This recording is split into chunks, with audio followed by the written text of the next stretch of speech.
Jeff, so happy to celebrate Pi Day with you and so happy that you're part of this initiative. Well, first of all, given it's Pi Day, do you have anything special or what was the most funniest or most memorable moment that you've had on Pi Day?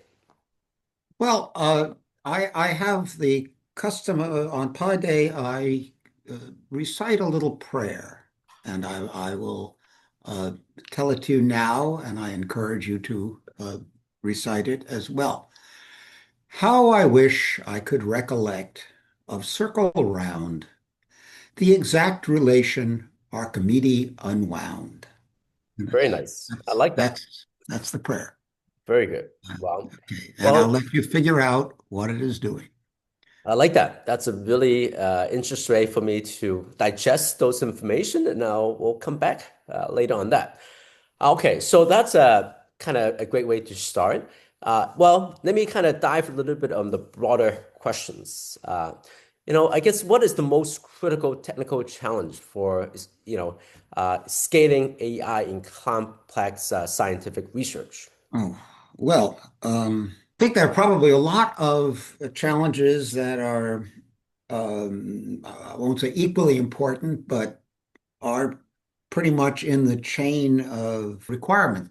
You can start with manufacturing the chips more efficiently and faster, building the data centers that will use the chips, uh, powering those data centers. And then we start getting into sort of software related issues of how do you build agents? How do you find the data necessary to build an agent for a specific purpose? How do you make sure uh, to avoid errors? How do you uh, enforce guardrails that prevent your agents from uh, doing things uh, that they really should not do? And I think we all know that there have been Mhm. some problems, not nearly as many as the sky is falling people uh, said would occur, but there have been, for example, deaths Yep. caused by Yep. misuse of these agents. Well, thank you. I think those are important points that you brought up, and I appreciate. Well, on that front, and actually you've and that's very important about kind of having the right people to do all those work. And you, of course, have been an amazing advisor and mentor to many wonderful graduates over the years, including the Google co-founder Sergey Brin. Now, for you, in terms of what is the most important skill for the next generation of scientists in an AI-driven world? Okay. Um, well, uh, I'm not sure that that changes as much as you might think. Mm. Uh, Again, AI is a tool. If you want to do physics, you still have to know the fundamental concepts of physics. All of the models that seem to be working for us, that seem to describe what goes on in the world. So I don't see that changing. I think, there will probably be a lot of achievements that use AI in one of a number of ways, whether it's, machine learning or building agents to solve problems. Everybody's got to know something about how to use computers effectively, and often that means machine learning, AI. Which, by the way, AI to me actually means algorithms, clever algorithms. Yes. That Most of the tools that we use, they're not designed to mimic human thought. Mm. They're designed to solve problems efficiently. Well, actually, yeah, on that note about advancing and efficiency, right? How can society actually best adapt to the unprecedented speed of AI advancement? Think about the Industrial Revolution. You had people making cloth by hand. uh, Spinning the yarn and weaving and all of this was done by hand.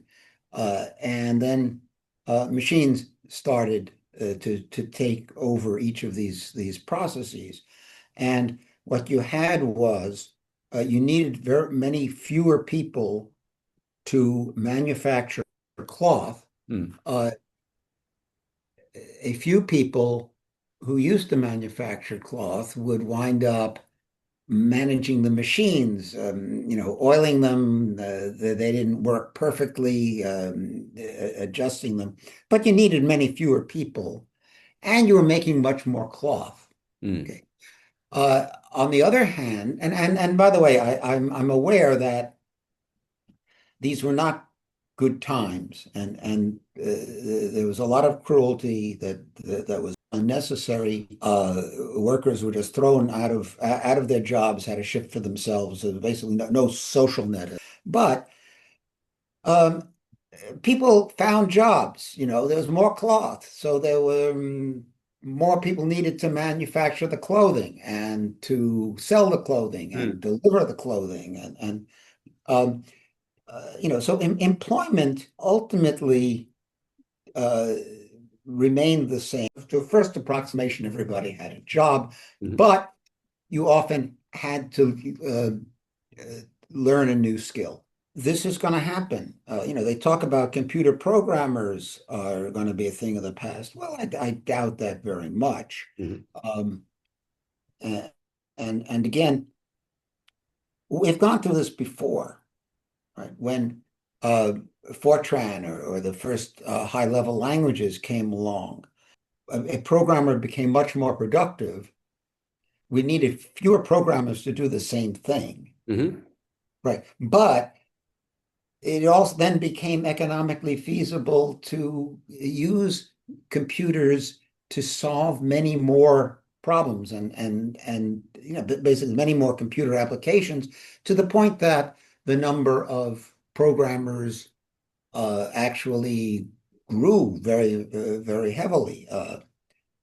You know, People started, building these very elaborate libraries like in Python or R or so on.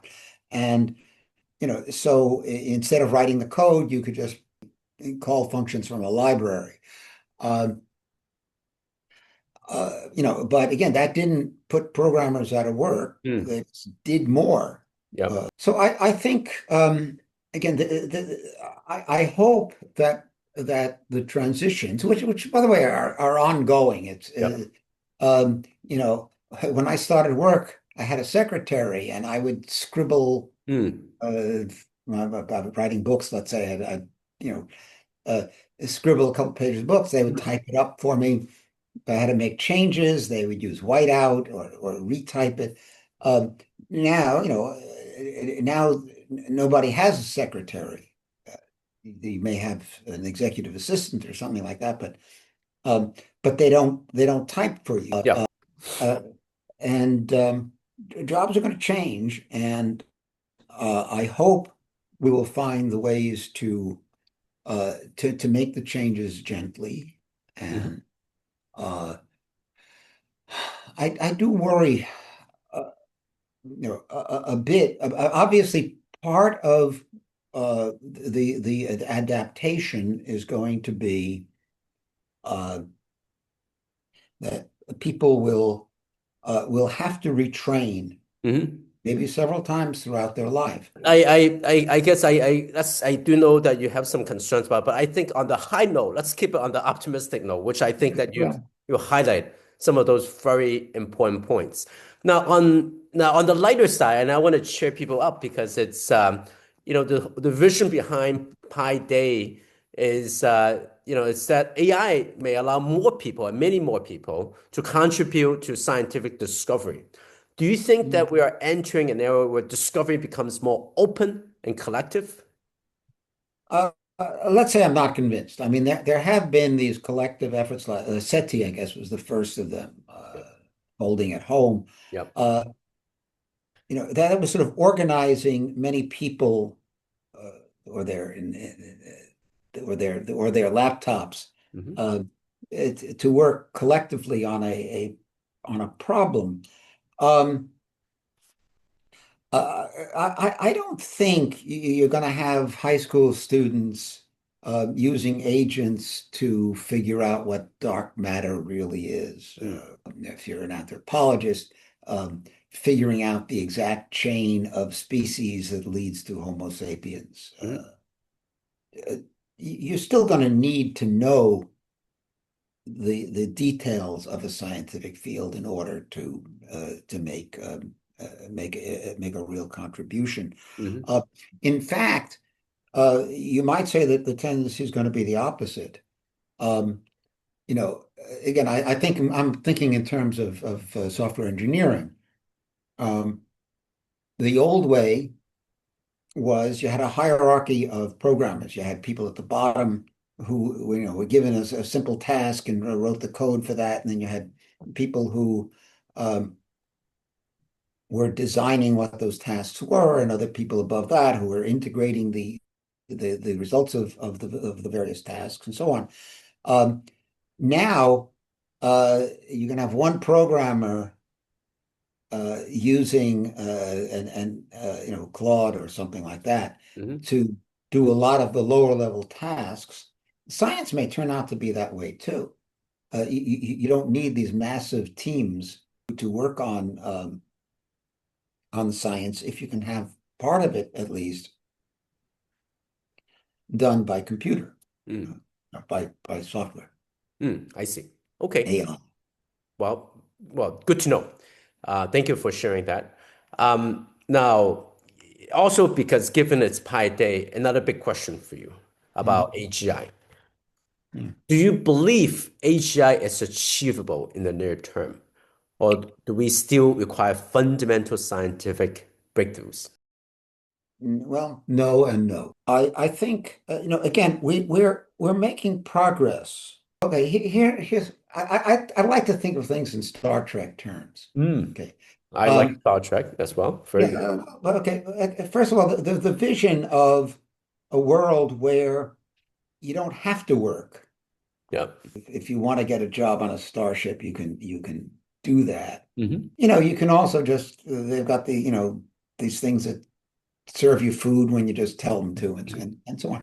Yep. Um, I think we're heading toward that kind of a world. And by the way, I think one point which I was trying to make about society is Yep. we have during the Industrial Revolution, 60, 70 hours was a normal work week. Yep. Uh, it, it got lowered in the previous century to like 40, and Mm, it stayed at 40. yeah. There's nothing magic about 40. Yep. Okay.